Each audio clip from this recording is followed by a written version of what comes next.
Bahkan sampai ada yang ya akhirnya check out malam-malam itu juga karena sudah saking takutnya ya. Assalamualaikum warahmatullahi wabarakatuh. Bertemu kembali bersama saya Agung Nugroho Susanto. Topik bahasan kita kali ini cukup menarik ya, yaitu membahas tentang Ruqyah for Business. Sebenarnya materi ini saya dapat ketika saya mengikuti pelatihan Ruqyah untuk membantu backup bisnis kita. Jadi seperti kita ketahui bahwa ternyata masih banyak juga yang untuk mengatasi persaingan bisnis mereka menggunakan cara-cara yang tidak baik ya, seperti dengan mengirim hal-hal gaib, membuat pesaing atau kompetitornya menjadi outletnya sepi, menjadi outletnya banyak masalah ya. Nah, ternyata memang Islam juga mengajarkan tentang kita harus mempercayai juga kepada yang gaib. Artinya ilmu sihir itu juga bisa dimungkinkan terjadi ya kepada bisnis-bisnis yang kita jalani. Jadi guru saya praktisi Ruqyah yaitu Ustadz Ibnu Alwan menyampaikan bahwa di dalam Quran Surat Al-Baqarah setiap mukmin itu memiliki sifat harus mengimani hal yang gaib ya. Dan kita harus mengetahui penyebab-penyebab utama apa yang bisa menyebabkan gangguan ya. Nah, dan ini supaya kita bisa mencari solusi atau mencari cara untuk menghindarinya. Nah, bagaimana? Mari kita bahas di dalam episode kali ini. Jadi dalam kehidupan ini Allah Subhanahu wa taala itu menciptakan jin dan juga manusia ya sebagai makhluk. Dan jin ini memang mayoritas atau kebanyakan menjadi jin yang jahat gitu ya, atau jin yang jahat itu disebut dengan setan ya. Yang tugasnya biasanya mengajak dan menggoda manusia kepada kesesatan ya. Nah, inilah akhirnya banyak juga manusia yang masih mempercayai hal-hal yang dilarang oleh syariat, yaitu termasuk menggunakan benda-benda yang dianggap memiliki manfaat gitu ya, memiliki ilmu di sana di dalamnya. Bisa juga untuk kekebalan ya, bisa juga untuk kekayaan dan berbagai macam hal lainnya. Nah, di dalam hadis riwayat Bukhari disebutkan bahwa sesungguhnya setan berjalan pada aliran darah manusia ya. Dan aku khawatir dia melemparkan keburukan atau sesuatu ke hati kalian. Artinya mudah sekali setan tadi ya atau jin jahat tadi masuk ke dalam aliran tubuh manusia untuk menggoda kita ya, untuk menimbulkan hati kita tergerak untuk melakukan kesesatan. Nah, untuk membahas tadi Ruqyah for Business, kita harus mengetahui dulu penyebab-penyebab di antara gangguan jin ya. Di antaranya yang pertama, gangguan karena sengaja kita mengundang masuk ya. Jadi bisa jadi kita melakukan suatu amalan ya yang akhirnya mengundang jin untuk masuk ke dalam tubuh kita. Nah, di antaranya misalkan melakukan zikir-zikir yang tidak diajarkan oleh Nabi ya. Jadi biasanya ada orang datang ke orang pintar, yuk kamu lakukan amalan ini berzikir 1000 kali, ya gitu ya. Yang itu tidak ada diajarkan oleh Nabi. Nah, itu juga bisa mengundang masuk juga. Lalu yang kedua juga tadi ya tentang sengaja mengundang masuk, niatnya salah ya. Jadi misalkan niat berzikir tadi untuk kekebalan ya, untuk kesaktian. Lalu juga kita mengundang masuk dengan zikir yang lafaznya salah ya, yang itu tidak ada disyariatkan, lafaznya memang untuk menarik jin begitu. Lalu juga dilakukan di waktu dan tempat yang salah ya. Misalnya kamu harus berzikir ini di tempat yang sepi, di tempat di kuburan misalkan, atau di tempat di gua yang sepi untuk melakukan zikir-zikir amalan ini. Lalu juga ada puasa yang tidak sesuai tuntunan ya. Ada yang puasa pati geni, ngeblank, mutih, ngerowot, ngalong. Nah, ini menurut guru saya Ustadz Ibnu Alwan ini mengundang juga jin tadi untuk masuk ke dalam tubuh kita gitu ya. Itu pertama, gangguan karena sengaja orang tersebut mengundang masuk ya. Lalu yang kedua ada juga yang gangguan karena tidak sengaja diundang masuk. Nah, artinya dia tidak ada niat untuk melakukan itu, tapi tidak sengaja akhirnya malah mengundang masuk ya. Yang pertama, dosa-dosa yang belum ditobati di masa lalu. Misalkan dulu melakukan perbuatan dosa besar ya. Nah, ini juga kita harus bertobat ya dari dosa-dosa yang kita lakukan di masa lalu supaya jin tadi tidak masuk ke dalam aliran darah tadi gitu ya. Karena ketika kita belum mentobati itu, artinya kita bisa jadi ya masih mengakui atau dosa yang dilakukan tadi itu tidak dianggap menjadi dosa, kan bisa jadi pemahamannya seperti itu ya. Dianggap itu sebuah kewajaran, dianggap itu sebuah fitrahnya manusia misalkan ya. Contohnya misalkan dia dulu melakukan pacaran, lalu mendekati perbuatan zina ya. Lalu di hati kecilnya dia menganggap, oh ini pacaran itu wajarnya seperti itu ya. Jadi harusnya itu ditobati juga. Karena artinya kita menyetujui kemaksiatan, sama saja begitu. Nah, misalkan dulu juga menjadi seorang penjahat ya, suka melakukan kekerasan, melakukan tindakan yang merugikan orang lain. Nah, itu juga harus ditobati ya. Karena menurut Ustadz Ibnu Alwan, ya itu juga bisa mengundang masuk gitu ya. Karena akan menimbulkan hal-hal negatif ya, emosi-emosi negatif yang akhirnya mengundang setan. Lalu berikutnya gangguan karena tidak sengaja diundang masuk, yaitu karena emosi negatif berlebihan yang dipendam. Nah, ini juga ya. Ketika kita memiliki rasa kecewa ya, yang sangat-sangat gitu ya, amat sangat hingga akhirnya kita memunculkan perasaan marah yang luar biasa ya, yang sampai sekarang belum bisa dilupakan ya, atau merasakan sebuah kesedihan yang amat sangat juga ya, yang sampai sekarang ketika mengingat langsung kita muncul lagi memori-memori itu. Nah, ini juga harus dilepaskan ya, ditobati ya, dipasrahkan ya, kita mengikhlaskan terhadap masalah-masalah tersebut ya. Karena nanti itu mudah sekali jin akan masuk dan nanti akan memunculkan emosi negatif yang berlebihan ya. Dan nanti bisa larinya kemana-mana. Lalu juga ada bisa terjadi jimat dan benda pusaka ya. Bisa jadi tempat usaha kita sebelumnya atau rumah kita sebelumnya ditanamin sesuatu oleh penyewa sebelumnya atau pemilik tempat sebelumnya. Nah, ini juga bisa nanti menimbulkan gangguan ya, walaupun tidak kita undang untuk masuk. Nah, berikutnya hal yang gangguan karena tidak sengaja diundang, yaitu karena kita juga bisa karena membenci syariat Islam ya. Kita membenci ajaran-ajaran Islam, aturan-aturan hidup dalam Islam. Misalkan tentang riba, kita menganggap riba itu hal bukan keharaman misalkan ya. Misalkan juga tentang aturan syariat Islam yang mengajarkan tentang berekonomi, bermuamalah sesuai syariat ya. Dia tidak mengakui itu ya, tentang jual beli yang sah itu bagaimana.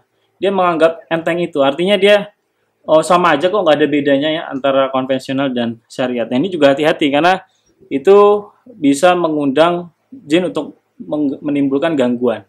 Karena kita sama saja tidak mengakui ajaran yang Allah Subhanahu wa taala turunkan.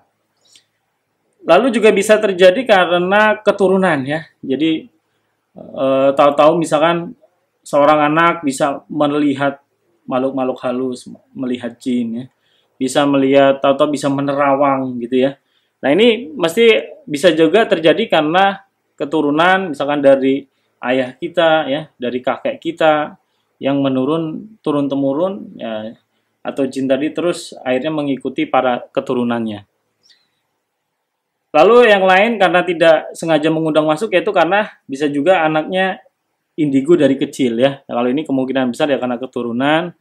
Ada juga ini juga ya yang sering terjadi, anak yang memendam emosi negatif kepada orang tuanya. Mungkin dulu kita nggak secara tanpa sadar menyakiti anak kita ya, memarahi dengan amat sangat yang dia sampai besar ingat terus ya.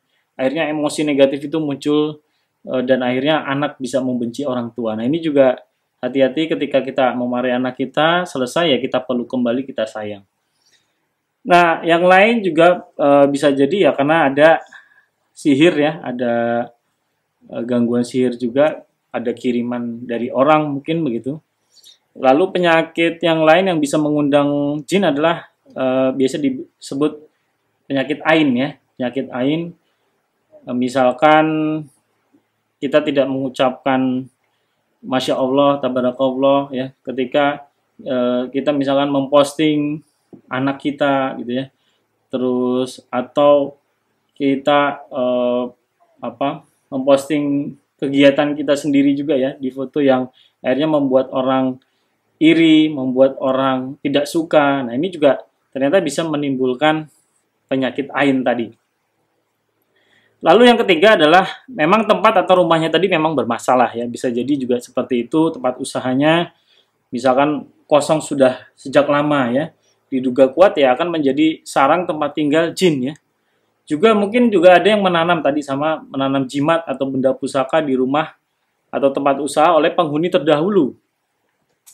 Ada juga misalkan ada patung ya, patung-patung di rumah sebagai tempat tinggal jin. Jin sangat suka sekali. Dan misalkan juga kamar mandinya kotor ya, tidak dibersihkan, dan itu karena tempat kotor itu sangat disukai oleh jin. Oke, prinsipnya jadi ibarat rumah ya, rumah yang ternyata berisi sampah yang menggunung gitu ya. Misalkan ada rumah terus ditinggal begitu saja oleh pemiliknya, ada sampah begitu banyak di sana ya. Jadi sampah-sampah bekas makanan segala macam yang akhirnya membuat hama-hama seperti tikus, lalat ya, kecoa akhirnya pada mendatangi rumah itu ya. Untuk mensolusikan terhadap gangguan tadi seperti analogi sampah di rumah tadi, ya solusinya bukan kita dengan menangkapin tikus tadi ya, menangkapin mengusir lalat tadi, mengusir kecoa. Tapi solusinya adalah yang membuang tumpukan sampah tadi ya, dengan membuang sampah-sampah bekas sisa makanan dan lain-lain tadi ya. Artinya kita bukan solusinya dengan mengusir dari binatang tadi, tapi kita harus justru malah membuang sampah tadi ya. Nah, sampah tadi ya analoginya ya ketiga hal tadi ya, penyebab gangguan yang karena kita undang atau yang tidak sengaja kita undang, dan juga misalkan karena rumah itu sendiri ya. Jadi analogi ruqyah itu ketika kita melakukan proses ruqyah hanya mengusir jin itu saja, itu dia bisa balik lagi gitu. Ketika diri kita sendiri tidak selesai gitu ya, masalah-masalah ketiga poin tadi yang saya jelaskan tadi tidak tuntas, akhirnya dia akan kembali lagi. Nah begitu juga di dalam penyelesaian terhadap permasalahan gangguan ini seperti dijelaskan Ustadz Ibnu Alwan, ya kita harus menyelesaikan problem yang tadi menjadi gangguan tadi. Jadi kita harus menelusuri dulu apa nih masalahnya kan gitu. Begitu juga bila manusia suka bermaksiat ya, ini juga ya. Maka ya ibarat sampah tadi, tubuh ini akan terisi kotoran-kotoran tadi ya, tanda kutip, yang itu juga akan memunculkan jin sangat suka tinggal di tubuh kita gitu ya, di aliran darah kita ya. Termasuk juga bila kita punya banyak penyakit hati, gampang suuzon, prasangka, iri, dengki, sombong ya, ujub, bangga diri, takabur, hasad, dan berbagai penyakit hati lainnya, itu juga salah satu sumber membuat para pasukan setan tadi akan senang menghuni tubuh korbannya tadi ya. Maka ketika tubuh tadi sudah dimasuki setan atau jin yang di dalam tubuh, akhirnya banyak sekali permasalahan-permasalahan yang kita misalkan gampang mudah emosi tidak stabil ya, gampang dibisiki-bisiki setan tadi, dan akhirnya kita melakukan kemaksiatan. Nah, akhirnya ya kita menjadi seperti berteman dengan setan. Makanya kan ada di dalam Quran surat An-Nas, jadi kita dapat gangguan setan baik dari golongan jin dan manusia gitu. Jangan sampai kita malah menjadi setan yang berwujud manusia gitu, karena kita mengikuti hawa nafsu kita, mengikuti bisikan-bisikan setan tadi.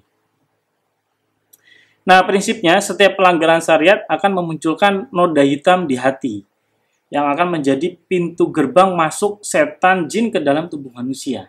Ya. Gangguan yang muncul terus membisikkan keburukan ke dalam hati sehingga mudah sekali bermaksiat kepada Allah Subhanahu wa taala. Tadi ya sedikit saya jelaskan.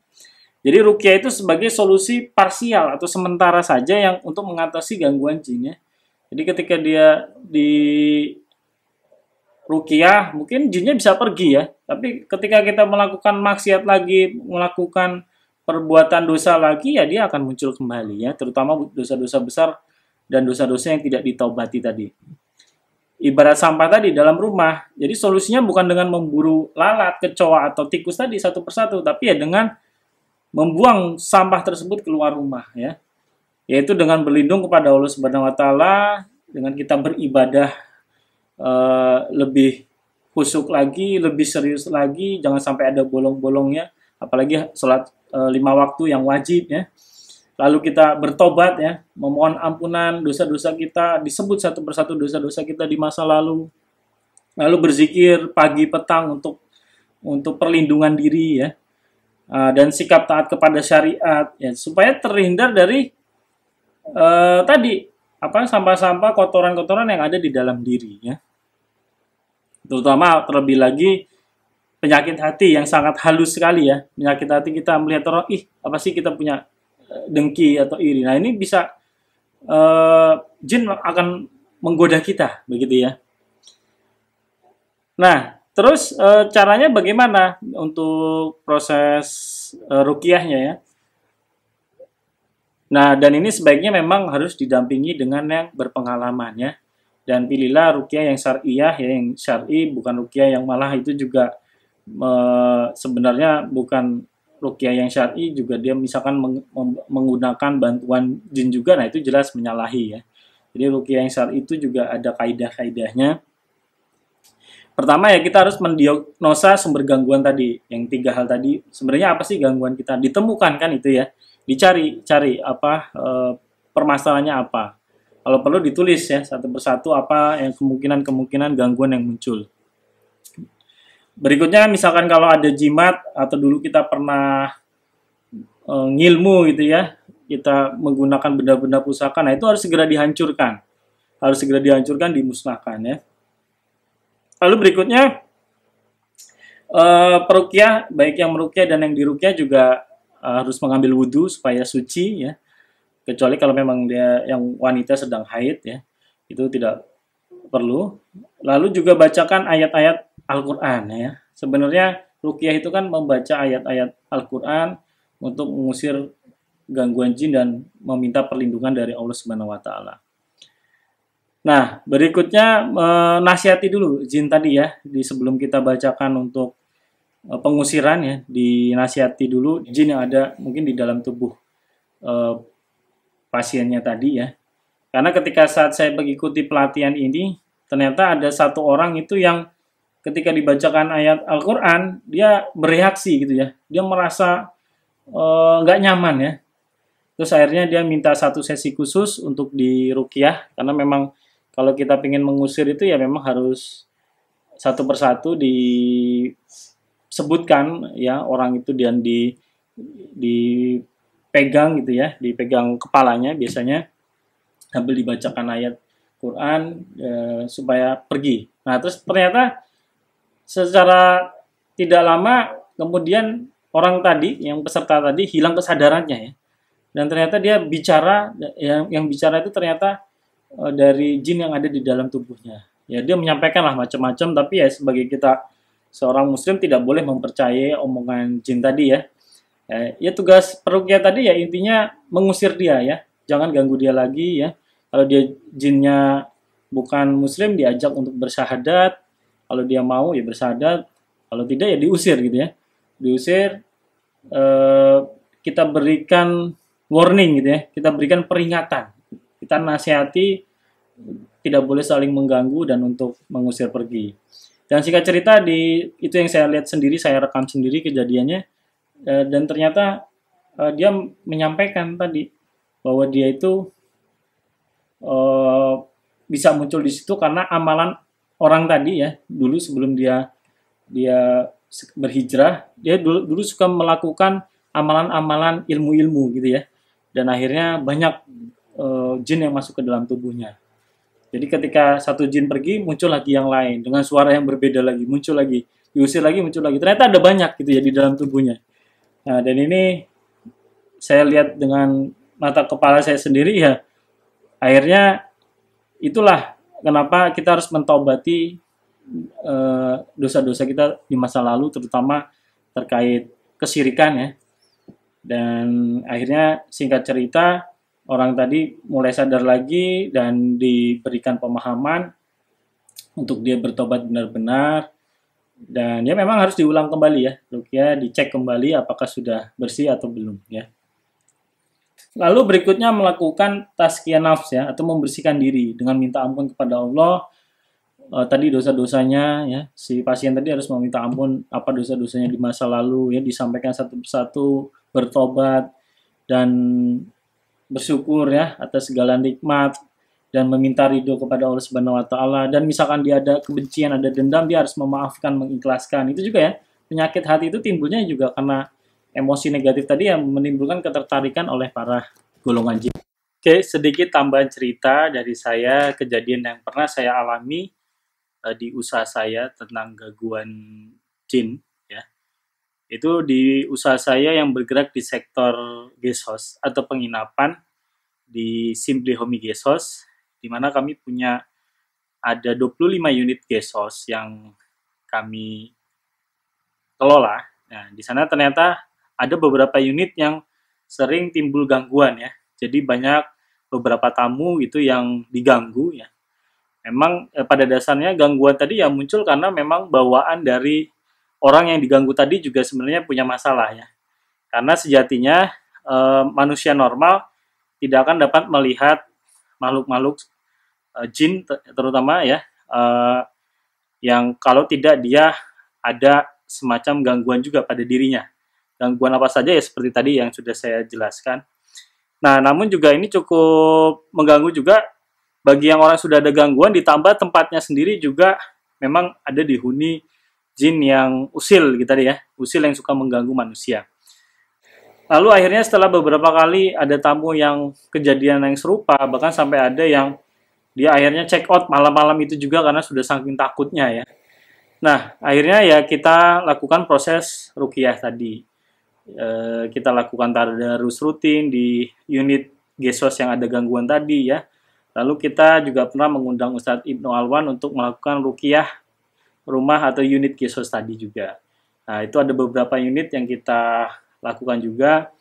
Pernah juga gangguan di tempat usaha saya yang di bidang kuliner ya, itu juga ada sama perlakuannya. Kita juga melakukan proses ruqyah juga oleh Ustadz Ibnu Alwan yang berpengalaman terhadap ruqyah. Juga kita melakukan proses penanggulangan atau preventif ya. Kita rutin dengan melakukan tadarus rutin ya setiap tim. Lalu juga kita mendoakan air ruqyah untuk disemprotkan atau dipercikan atau digunakan untuk mengepel atau untuk bersih-bersih ya. Dan alhamdulillah setelah itu gangguan juga hilang ya, gangguan hilang. Juga pengalaman lain ya di tempat usaha saya pernah yang di bidang fashion, juga pernah di usaha batik itu ya, itu ada gangguan juga, karyawan banyak diperlihatkan makhluk jin tadi ya, makhluk halus, yang akhirnya kita melakukan proses ruqyah dan tadi sama ya, menggunakan media air untuk kita jadikan air ruqyah ya, yang kita bisa mengusir gangguan jin tersebut. Itu sedikit pengalaman dari saya, semoga bermanfaat.